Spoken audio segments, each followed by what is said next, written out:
And I can't tell you how much fun I had attending that event with Mia and Dre and Greg.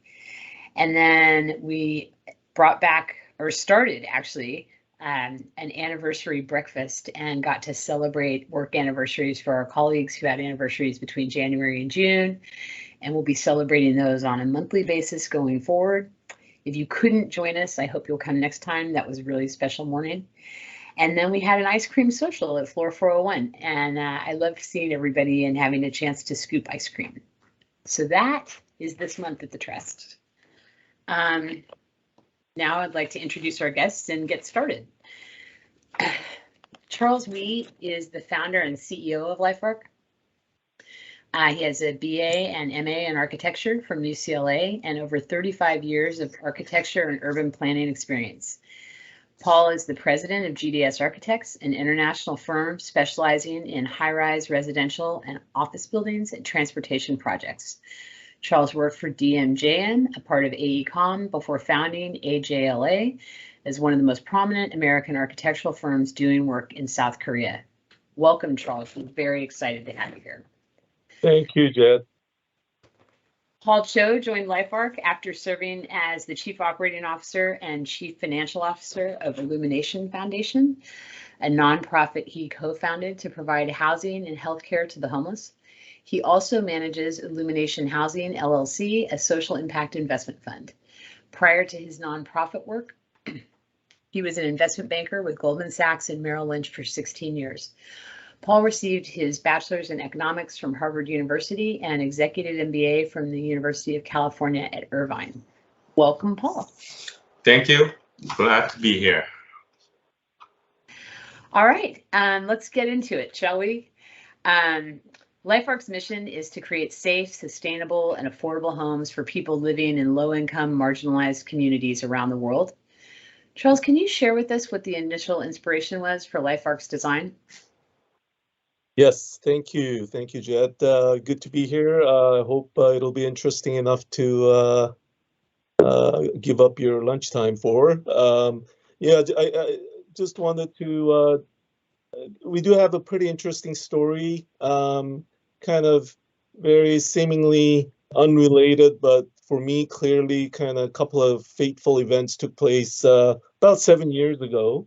So I've been an architect for about 35 years, last 22 years of it as my own practice. And about 7 years ago, I experienced kind of, as an architect, kind of an awakening moment, a little bit disillusioned. I was part of the Asia's on the high-rise bandwagon. So I was working in Asia and Korea, China for 20 years and working for developers, mainly catering to the wealthiest and seeing quite a bit of corruption. I had fun for a while, but I think I had enough and I was actually looking for something more. I was visiting my cousin who actually works with the indigenous people on the Amazon River, where the Peru and Colombia and Brazil meet, as a small island called Santa Rosa. And he's been there for about 15 years working with these people. And I happened to visit him in the island. And I just, as an architect, I saw this crazy natural kind of phenomenon of flooding. It's a flooding that can actually go up and down 2 or 3 stories, like 7, 8 meters every year.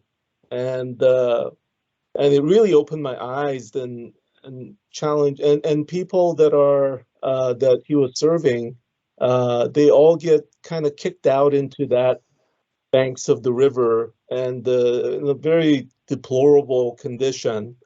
And for me, that was kind of an awakening moment for me, because I felt like my background and my training as an architect kind of, challenged me. Okay, this is clearly a design and engineering problem. So I decided, okay, I think I'd like to, dedicate the rest of my career trying to come up with houses that actually float on water. That's how LifeArc actually started. And then the other unseemingly fateful moment came when I was just, and this was after the aftermath of the Fukushima nuclear disaster in Japan. That was in 2011. So that was after the earthquake and tsunami.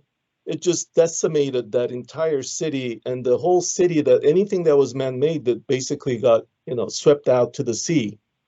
And then I was looking at that picture, like an aerial photograph, and then everything was completely decimated, except I saw these little primary color dots. And those dots all happen to be the only surviving floating boxes or water tanks. I said, this has to be the solution, because this is the thing. If you can actually survive a tsunami like that, then this is what I would like to try to build, homes that actually float on water. And so following that sort of happy kind of accident, I guess we were doing research on how do you make those boxes? And those boxes are actually made from probably the most cheapest way to make plastic parts, which is called the rotational molding, rotomolding. And and they use the most common plastic in the world to make those boxes. And these are huge boxes. They're either for fish farming or for water tanks. And then we found out that the rotomolding factories, manufacturing facilities, are everywhere, even in the most remotest part of the world. Because those are such an essential part of their life, it exists everywhere. There's a bunch of them in South America. There's thousands of them all over the world. And they use this most abundant plastic that we throw away, our plastic trash, which is number 2 plastic, which is the polyethylene, which is HDPE. And so rest is history. So with that, it took us about 5 years to get to where we are now, through a lot of, research and development, but, we're here. And so that's sort of the inspiration, and that's how LifeArc got started.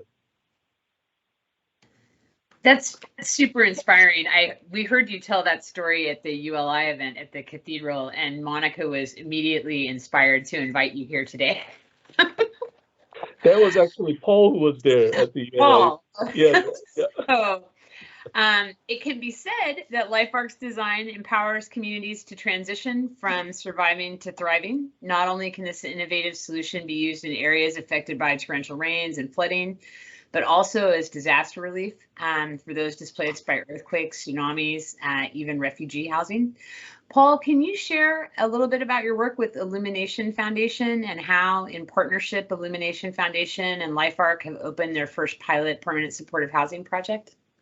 Okay, I had my life epiphany moment a little bit earlier than Charles.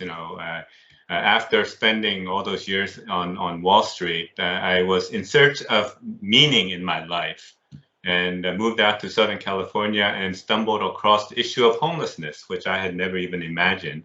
Particularly, when we saw, I live in Orange County, and when we saw that there were families who were homeless with children, we really thought that that was something we needed to act upon. So we started a nonprofit, not knowing how difficult actually it is to run a nonprofit. And it's been 15 long years. But I think it definitely, I found my meaning in life. And that is trying to come up with solutions for the homeless. But as we worked with the homeless, particularly, we began to work with a lot of the very vulnerable, medically and mentally fragile homeless who had been living on the streets for many, many years. And we would work with them for a period of time, but ultimately the bottleneck was on the back end in getting them housed. The lack of availability of housing was a huge problem for us. So we began to look at about 7, 8 years ago, we began to think about how we can try to bring about or increase the housing inventory by using modular housing. At the time, shipping containers, there was a lot of discussion about it, and we thought recycled shipping containers, that's perfect. So we looked at it very seriously, but then realized that actually it wasn't really as economical as we thought it would be.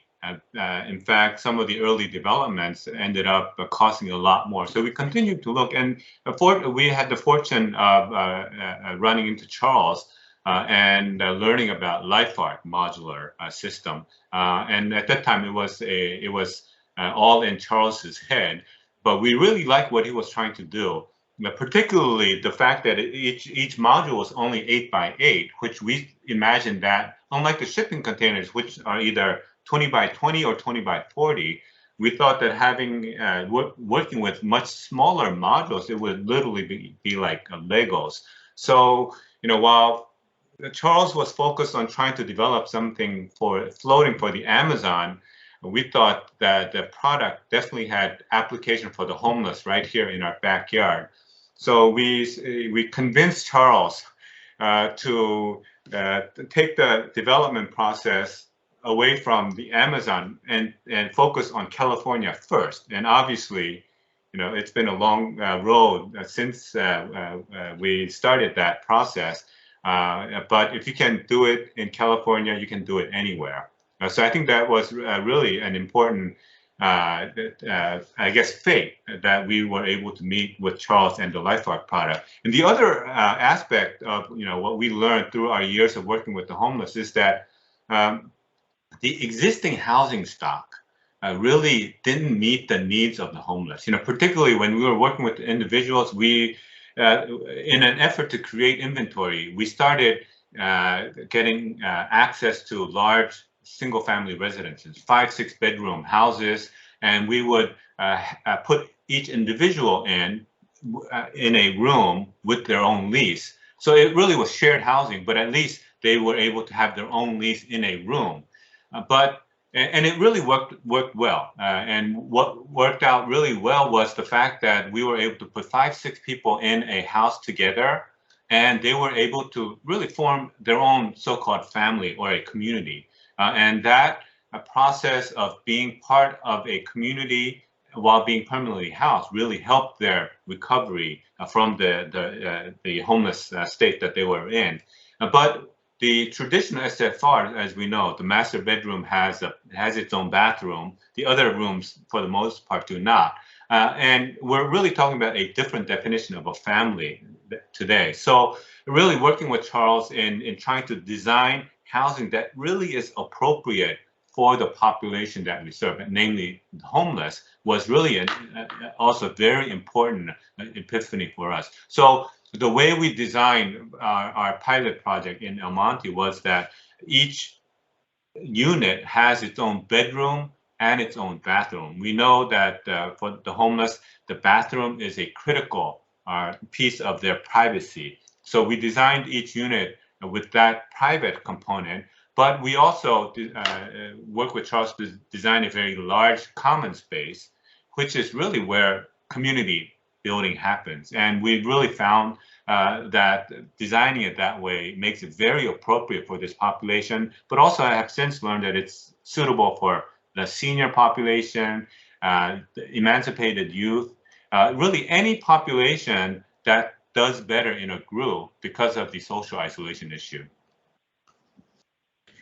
That is fantastic. And, we've learned that here at the Trust as well. We originally were founded to preserve single room occupancy hotels in Skid Row in the late 80s. And over time, started developing studio apartments, which were just, a better fit overall. So, and that's really what it is. There are SROs, but our society has such a negative view of SRO because they all imagine you having your own bedroom, but you're running down a long corridor to the bathroom. So that's why we don't like to use the word SRO. We will say, micro apartment or some. We're trying to come up with something more creative than an SRO.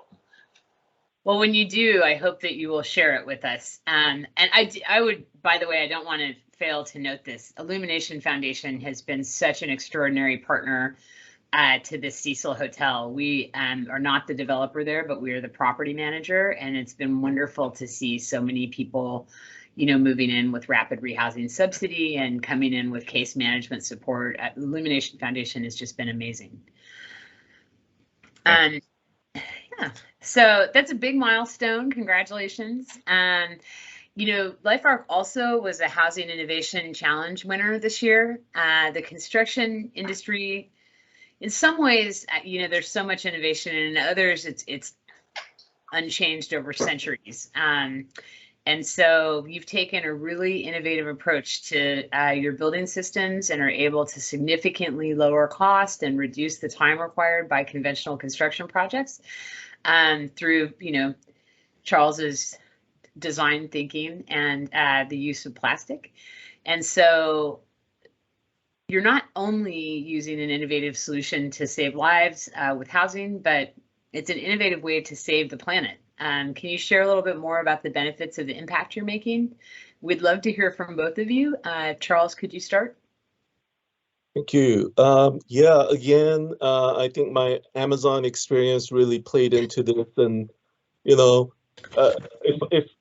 Paul came to me earlier and said, Charles, let's design some homeless housing here in California, I would have had no idea where to start. But then because we started in the Amazon as a floating, project, I was forced to look at this problem differently. And it was a very hard journey, but all the sort of design criterias and the programming, the approach was geared towards those people who are living along the river that actually fluctuates 2-3 stories a year when there's only 2 or 3 months out of the year that they see dry ground. And all their being and their sustenance, they're mostly farmers. So then, when the water starts coming up, they have to sell all their little chickens they were raising or little piglets they were raising. So I saw this problem of, and it's been going on for generations. And when Paul asked, let's do a land version of this, and then I think early on, and that's why I really appreciate Paul and Illumination for really challenging me to think about the end user. And I always had a commitment as an architect. And I think we're trained to be a problem solver, but because we're so busy trying to make a living, designing for mostly rich people to, design fancy things, we really don't have time to become an inventor. But then I had this chance to become an inventor of something that we can repeat and mass produce. And, I basically thought that if myself and my family will live here, those people should live in the exact same. In fact, I challenged myself. I think they actually deserve to live in a better environment than where I live. And so with that as a real kind of design criteria, we spent the next 5 years really taking this material and with this manufacturing method. And when I first walked into the major American lab who did all of the testing for building materials, and when I said that I'd like to have this polymer to be certified as a building material, they kind of laughed at me. They actually thought that it was actually impossible. And then after years and years of testing and probably over 50 tests, it all has to do with life safety. But then finally, when we actually hit that sweet spot of structural integrity, the physical properties of this plastic cocktail versus the fire, because it's so anti-intuitive to use plastic, which basically is the oil to make houses for people to to live in. So we finally got this perfect kind of combination for this material that actually is now certified and approved under all of the codes, California Code, International Building Code. It complies with all the seismic and fire life safety. And now I can sleep at night knowing that if it complies with the California earthquake and fire code, I can have anybody live in there. So that's where, and we also have about 30 floor plan models pre-approved by the HCD. We're certified under Factory Built Housing Program. So once this primary material was established, then we spent another year really trying to figure out how we can incorporate the recycled plastic into our resin, our master batch. And it took about a year, but finally we just got this approval about 2 weeks ago to be able to include 30% of the post-consumer recycled plastic, which is really the plastic trash we throw away. And it's polluting our ocean and landfills. So that's a big milestone for us. That's fantastic, Paul. What do you have to add? And congratulations, by the way, on yet another milestone. I mean, we definitely are convinced today that LifeArc is a product and a solution that can save lives as well as save the planet. But if you think that we knew that when we first got started, then we would really be geniuses. But as Charles said, we really, I think, as we were trying to evolve the LifeArc product from a floating then to a land-based solution, really to tackle the issue of homelessness, as we're going through all of the development effort. At the same time, we began to see all of the changes in our society. I mean, not only was there a constant barrage of media attention on the housing crisis, the cost of housing constantly increasing to now where they're talking about $1 million per unit for affordable housing.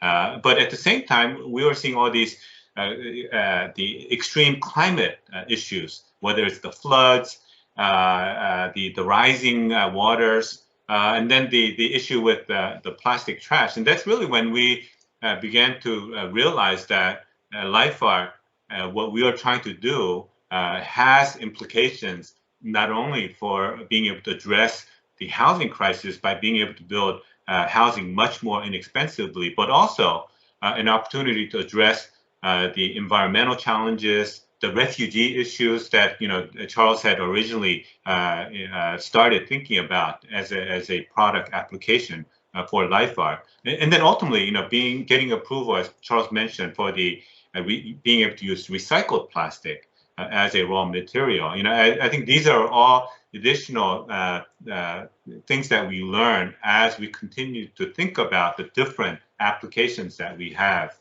for the LifeArc system. That is so inspiring. I love that. So the trust has a 33-year legacy of innovation, and no one knows any better than we do that with innovation comes what sometimes can seem like ceaseless challenges, and certainly convincing others that it's a truly viable solution. And in this case, for housing, specifically housing directed to address the homeless crisis. So can you talk us through some of your challenges and how you were able to overcome them? Well, I think, Charles mentioned the issue of building housing with plastic, which is an oil and gas-based raw material. But I think one of the biggest challenges we had is trying to convince people that it was actually possible, because I think our society has an overall misconception about plastic. We're so used to thinking about it's such a durable and inexpensive material, but we're really used to thinking about it more as a disposable item, single use, whether it's straws, the plastic water bottles or shopping bags. We're used to throwing it away. So when we talk to people about building a permanent structure using plastic, one of the first questions they ask is, well, how long is that going to last? And when people ask that, we usually flip the question back and ask them, well, how long does that water bottle that you're throwing away is going to sit in the landfill? And they usually get the picture. It'll sit in the landfill for centuries. And so, overcoming that misconception about plastic is something that we still go through. But I think when people actually come to our project and they can touch and feel the completed project in El Monte, then they become a believer and they jump on our bandwagon and they go away really enthusiastic about all the different potential possibilities that could happen with LifeArc. And then another huge challenge, which I'll let Charles talk about only because he's much more closer to it, is the manufacturing side. Because rotomolding, as Charles mentioned, is a low-tech technology, but nothing for this complicated. Sounds good. Yeah. So I think we as an architect, and probably everybody at the Skid Row Housing Trust, we all believe that we have to do something different. We can't continue to build the way we build, and with this multiple kind of calamity, crisis, all coming at us, and housing crisis being really at the center of all that. We have over 1 billion people living in the world in poverty and in slums, and only way I see it, and we keep cutting trees, and we're using concrete, which is one of the highest carbon, polluter. Even steel, manufacturing steel takes so much energy, and so there has to come a time when I think we have to really, and we're not saying this is the solution, but it's definitely one of the solutions that could really make an impact, especially in housing, where we cannot continue to build conventionally, one at a time, using wood or using concrete and using steel. There has to come a time, I think, that housing also has to become a product, and that product has to be manufactured, not constructed. And so once we actually understand that it has to come out of the machine, and it can be, I think molded, like how we make iPhones or anything that is, mass produced, it has to come from a molded form. We call it, three-dimensional volumetric. But, so this rotational molding is a very, it's what's beautiful for us was that we have all these housing innovators, the modular manufacturers, who really had innovative ideas, but then they all went under. A lot of the big companies actually went under, and we're trying to really figure out, why would you get billions of dollars funded and then you guys go belly up? So there had to be some very deep kind of analysis to that, and what we found out is probably the primary reason why a lot of those modular companies actually went under is because they're spending way too much money in setting up their factories. They looked at it as a only high-tech solution. So by the time you actually make factory manufacturing based on robotics and AI and all this stuff, you end up spending $1 billion to make one factory, and then you don't have any money left over to do anything else. And what rotational molding, does is, there's already thousands of rotational molders who are used to making large plastic parts. It's a very specific technology, and so all you have to do is to basically, that industry is actually kind of going downhill. So if we can actually harness the existing infrastructure of the rotational molding industry and basically give them the technology to be able to build housing, all it takes is a technology transfer of the design and the set of molds. And our set of molds that actually create, we have about 20 molds total. Is there cast aluminum, molds that are all CNC. it only cost us $1.5 million to make one set of mold. And so if we can actually just give them that one set of mold, we'll actually provide them with the assembly manual, and then we'll send the team of our expert to train them for about 6 months, and they will be able to do exactly what we're doing right now. And that's our kind of dream, is to be able to just proliferate this system all over the world, make it an open source. And so anybody who actually in the remotest parts of the world has the ability to make large water tanks can make their own houses. And we made the design in such a way that it takes so little skill. Literally, I'm using maybe hundreds of bolts that are used to actually hold everything together. It's exactly the same bolt. It's all based on 3/8 inch 16 carriage bolt and a hex bolt with same nuts. And anybody just with the little driver, 9/16 inch driver, they can do their own house. And also because it's so lightweight, you don't need a crane.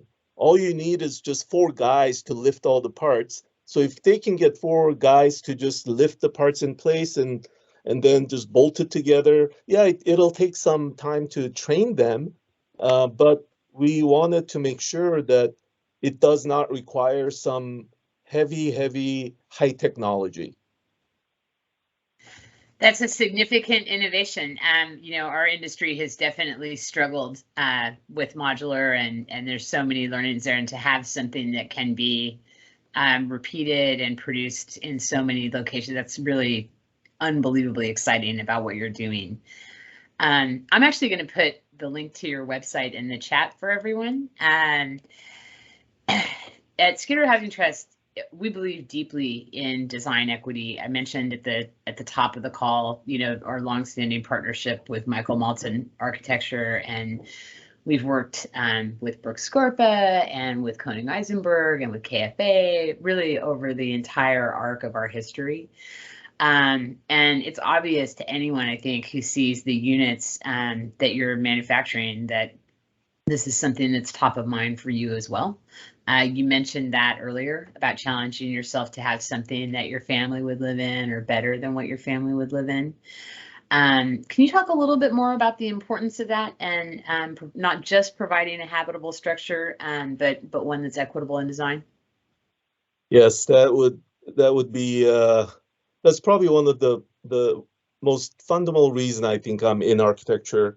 I'll just start with this. My biggest pet peeve is when visitors visit our Tyler project, they walk in and they say, "Wow, this is so nice and fancy. I wish I can live here." Basically implying that, homeless people deserve less, right? And yeah, I mean, I like to go one step further. I like to make it nicer than where I would live.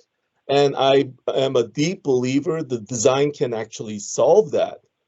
Because I've been in the design industry where we're catering to these people with a lot of money, and they think that they can actually make fancy building and architecture just by plastering with the gold and whatever material that makes it a fancy building, is absolutely opposite. You can actually use the most basic materials, but just by good design, by well-massed building with using the sunlight and using different types of spaces, using nature to bring landscape inside, and you really can, I think, you can create spaces that are for these people, the population, with the exact same material that you would be able to use in most inexpensive way, but to be able to really give them a great space. I think our Tyler project, I don't think we're 100% there, but if you guys come and visit, you'll see that the volume of having the 16-foot clear ceiling in the center with where the kitchen and living and dining, and then we have ample sunlight coming in. We have clear story windows, and we have all these very private rooms, the SRO rooms that are actually flanking both sides. And, they can just go in there and lock their door. We have 15 people that have moved into the Tyler project, and, they love it. it took them a couple of months for them to really start to congregate in a common space. But now they really love this idea of being able to create this community. And you know, I mean, for me, this design equity is a fundamental right. The family being able to be together under one roof and be safe and warm is a basic human right. And so, there's no difference in my mind with the homeless population in LA or the refugees living in tents or indigenous people in the Amazon River. They all share this fate of being kind of shut out of the system, right? There's this broken system, this marginalized population, they get left out, and that exists everywhere in the world. And I see the root causes of that as a, system failure. But, for Amazon, I saw the physical flooding as the design and engineering problem. And then they have the social problem of, because they lived this way for so long and with so many generations, they don't know that there's a better way to live. And so, what we really would like to focus on in LifeArc in the design team is that we really want to focus on programming where we actually take our product and then we're able to create environments and like communities that has to do with being able to make clinics and hospitals and schools, and they all kind of work together. And so yeah, that's my goal, and we're very excited to be able to continue to do that. That is incredibly exciting, and I can tell our team is super engaged. You've got a real estate project manager, head of IT, and director of housing navigation, all wanting to take you up on your offer to visit Tyler. I think we would love to come see you. Yeah, definitely. It is, the seeing is believing. It really is. Yeah. And so, okay, you've got your first permanent supportive housing project, LifeArc Tyler, open. What's next, and what can you share with us about what's in the pipeline and what you're up to? Paul, you want to take that? Well, LifeArc El Monte was a proof of concept project for us. It was the first project of such type in the world, and we needed to demonstrate that it was viable. So literally, we were engaged, every step of the way. Charles, not only it was sweat and tears, but it was blood as well into the project when he got some fingers stuck in one of the modular seams. But I think we have now proven that it is a viable product. So we're now focused on the future of LifeArc, and we're shifting our strategy away from development, because we're not developers by background. We want to focus on manufacturing, continuing to evolve the design, and make this product, as Charles mentioned, available to others who want to take it and build many different types of projects and different applications. So that strategic shift is really important, because if we're truly trying to help provide a solution for the housing crisis, which is a huge problem, we can't do it ourselves. We really need a lot of people to jump on our bandwagon to go out and build together. So I think that's an important strategic shift. And also, I think it's not just a product innovation that we're focused on, but we're also trying to innovate on the organizational structure and the fundraising as well. LifeArc is a social purpose corporation, which is a for-profit, but with a dual objective, with the second objective of mission orientation. And it was really important for us to maintain that mission focus as well. But in order for us to be able to tap into a variety of capital resources, in order for us to be able to expand our manufacturing, be able to build an operational infrastructure, we needed to structure it as a for-profit entity as well. And we're actually now in the process of closing a significant investment from California Community Foundation. And this is really interesting because from what we understand, this was the first time that California Community Foundation is not making a grant, but they're actually making an equity investment in a social impact company. So we hope that this innovation opens doors for equity investors now to begin to look at the social impact world and be able to provide funding resources. You know, that trend, I think, is one of the most exciting things that's happening around us, right? We see these large foundations utilizing the corpus of their fund to make directly, mission-related impact investment. And then there's, money stacked up in ESG funds all over the world. And so that's really very exciting. Paul, like you, I left banking to make the second half of my career more meaningful. So that resonates very deeply with me. Well, I tell people that I'm doing penance for my days on the Wall Street. I've said that too. I'd love it if you could stick with us. At this point in the meeting, I usually talk through a couple of calls to action, and then we come back. And if anybody has questions for Charles and Paul, I hope that you will put them in the chat or just raise your hand at the end. But for now, I want to make sure everybody knows we are so excited about planning our Building Hope Gala. We will be returning to the Colburn School this year. You can see how beautiful the venue is there. And we love that we have the opportunity to host a party outside and then have, a brief program in their beautiful concert hall. And they obviously are a wonderful partner in terms of the ability to stream and record the event. This year, we're partnering with impresario Billy Harris, and he has secured Tim Hollingsworth of Odium and Ray Garcia of Astrid to provide the food. And we're working out some programming with the school itself. So save the date for September 22nd. Sponsorships and tickets are on sale now. I know we have a lot of team members on this call. We rely heavily on you to help us host the event. And so we'll be reaching out on that soon. And in terms of calls to action, the next slide has live links that will allow you to purchase gala tickets, make a gift, advocate, or join our mailing list. I know most of you are probably on our mailing list, but that link would allow you to share it with somebody else and invite them to follow us as well.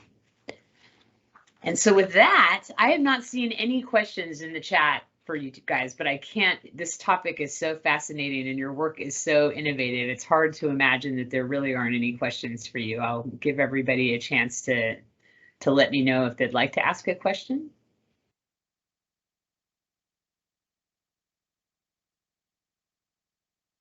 Okay, maybe you've just stunned the audience.